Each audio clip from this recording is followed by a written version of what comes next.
I'll be busy taking care of the baby soon. I won't be able to come home for a while, so don't miss me too much, okay?" As my husband said this and packed his things, I could only stand there and watch him. He didn't seem to care about how I felt and continued to laugh and hum while asking where our son's baby bottle was. However, the baby he was talking about wasn't our child. He had gotten a younger woman he kept as a mistress pregnant, and the baby was theirs. Yes, this man had abandoned me and our son. My name is Linda, a 42-year-old caregiver. I work part-time, so my income isn't great, but I'm currently studying to become a certified nursing assistant. My family consists of my husband and our son. My husband is 45 years old and works as a manager in a reasonably large company. He has been there for many years. My husband used to be quite the womanizer, and I had been brought to tears many times because of it. I had confronted him several times, asking who was more important to him, me or the other women. Yet I never left him because I loved him. After our son was born, he settled down and focused on his job. Our son, Robert, will turn 18 this month. Time has flown by as I've juggled work, housekeeping, and parenting. Robert had a rebellious phase, but now he's about to graduate from high school. He's working hard to get into his dream college, cramming every day after school. If he gets accepted, he'll move away from home, which is a bit worrisome. As parents, we still want to take care of him, but Robert has grown tall and handsome, just a step away from becoming an adult. I need to find a hobby to help me let go of him. While Robert was studying for his college entrance exams, there were times when my husband would come home late. At first, I thought it was just because of his work, but there was a time when he didn't answer my calls or messages, which made me suspicious. Since then, I've found more than enough evidence to doubt him, such as the smell of perfume on his suits and long hairs in the car that weren't mine. However, I never found the courage to confront him. Then, one day, while we were eating dinner as a family, my husband drank more than usual and said with a flushed face, "Robert has really grown up, hasn't he?" "I still want to be a kid, though." "But you've grown so much taller since middle school, and your face has become more mature, hasn't it?" Robert, seemingly embarrassed to be treated like an adult, scratched his head. My husband, watching him, casually asked, "So you don't need your old man anymore?" "Huh? What are you talking about?" Caught off guard by the sudden change in conversation, I couldn't help but join in. With both Robert and me looking at him suspiciously, my husband downed the rest of his beer and said, "Well, the thing is, my girlfriend is pregnant." The room went dead silent. What did he just say? Girlfriend? Pregnant? Not making any sense. I let out a dry laugh. "I think you've had too much to drink today." "No, this is a true story. I met her a year ago, and we've been dating ever since. I was planning to keep it a secret, but it seems like we accidentally made a baby." I stood up quickly and covered Robert's ears. Robert didn't seem to follow, looking at his father with a blank expression. "Robert, go back to your room." "What? This is the last time we'll all be together. I haven't had much time to talk to Robert lately. Let him stay here a little bit longer." "How can you say that? I don't understand how you think it's okay for our son to hear this. And what do you mean by the last time?" In my anger, I raised my voice. I hugged Robert tightly in the spur of the moment. He's already in a sensitive period due to his upcoming exam, so I don't want him to hear this kind of conversation. But my husband didn't care and continued talking. "Well, I'm not coming home for a while because I'll be helping her raise the baby, you know." I felt dizzy at my husband's words. So he had a mistress and made a baby with her, and he's only telling us now when the birth is close? I couldn't understand my husband's behavior, and I felt like I was going to lose it. We had been living together for over 20 years. There were honestly times when I hated him, but I felt reassured when I saw him taking care of Robert as a responsible father. Did he really want to be with his mistress so badly that he would throw away all the trust and years of life that we shared? Well, that's how it is. I'm going to her place this weekend, and I'll start getting ready now. And with that, he started packing his things in a backpack. I stood there feeling as if a hole had been torn in my heart. Hey, do we still have the baby bottles Robert used? In contrast to us, my husband was all smiles. I silently shook my head. There was one thing left, but it wasn't saved for him and his mistress. It was saved for when Robert grew up so my husband and I could look back on our parenting together, praising each other and sharing memories. My husband left the room, muttering that it was a waste, and went to the bedroom to organize his clothes. Did he just abandon us? Robert whispered, tears in his eyes, and I couldn't find the words to deny it. 3 days later, my husband was apparently heading to his mistress's place. When I cried that I had actually once believed in him, he said, "I always wanted a second child, but you were always so busy, right? And while we were doing all that, we got older and older. I knew we couldn't have another one." He laughed loudly, hurting my heart as much as possible. Robert, holding back his tears, glared at his father while rubbing my back. "What's with that look? By the time you come back, I won't be here anymore. Are you okay with that? Sure, you're an adult now, right? You've lost your childlike charm and you're not as cute anymore. I heard my girlfriend's baby is a girl, so I might like her even more than you." Robert lunged at his father. He flinched for a moment, but then glared back at Robert. "Ah, she's so young and cute, unlike you guys. I'm really looking forward to our future together. Yeah, I get it now. You're the worst, Dad. At least now both Mom and I can make up our minds. We know what to do." I also speak up, following Robert. "You should know that there will be no home for you to return to anymore." My husband, with an annoyed expression, shakes off Robert's grip and leaves without even saying goodbye. Robert supports me as I feel my strength drain away.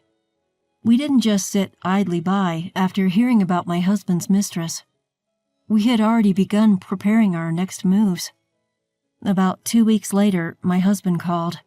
He laughed, saying that raising their daughter was going smoothly and that she was as adorable as he had hoped. He even sent a photo of the mistress holding the child, which started in me a simmering of rage. However, he had unknowingly provided us with evidence. I saved the photo and began recording the conversation, amazed at how foolish he was. Then, right on cue, my husband's mistress took the phone and began talking. "Are you the wife? I'm sorry I've taken your husband all for myself, but it can't be helped since we have a child together now, right?" LOL. Yes, raising a child can be tough. "I'm so glad you're understanding. When I first heard about you from your husband, I just thought you were a weak person who couldn't do anything but cry. But that's not how you sound at all." So that's what he had been saying about me to his mistress. Half a year ago, such words would have deeply hurt me, but now I felt nothing. The love for my husband had long since disappeared. "You knew my husband was married with a child, and yet you still pursued him, right?"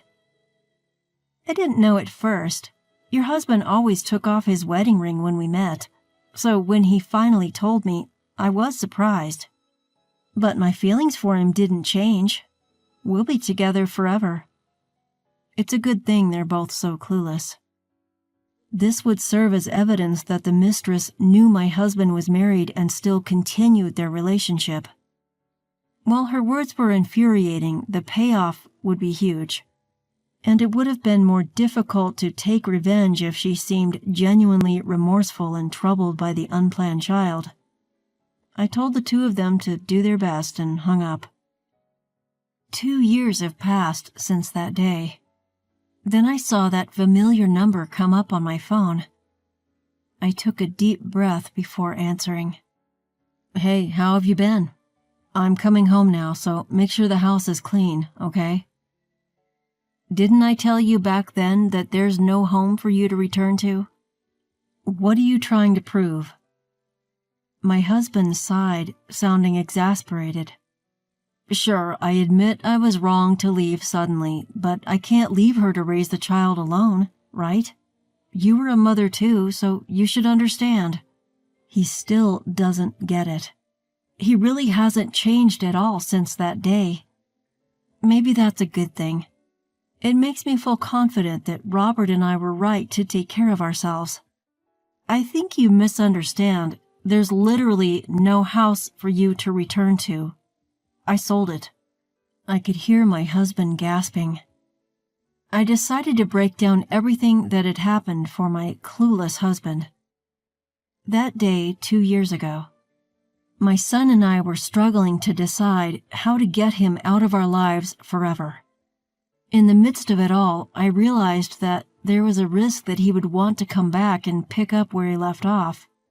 There was no way I could continue living with my husband after all he had said. Honestly, even the house we had shared together now felt tainted to me. When I expressed my feelings, Robert calmly asked me a question. "Isn't this house under your mom's name?" "Yes, we renovated and moved into this house that I inherited from my grandfather." "In that case, why don't we sell it?"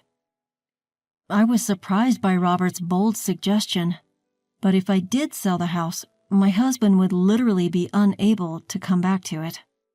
Plus, the money could be used to hire a lawyer and a private investigator for the divorce process. Robert had been saving up for months so we could live without any worries. With that savings and a little more, it would be possible for me to move away with him. I accepted Robert's idea and began making preparations. Robert worked harder than ever in his studies, eventually getting accepted to a college far away, and I obtained certification as a nursing assistant. With this certification, my salary would be higher and I could work anywhere.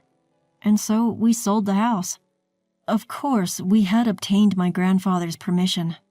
My parents had passed away early and my grandparents had taken on the role of parents.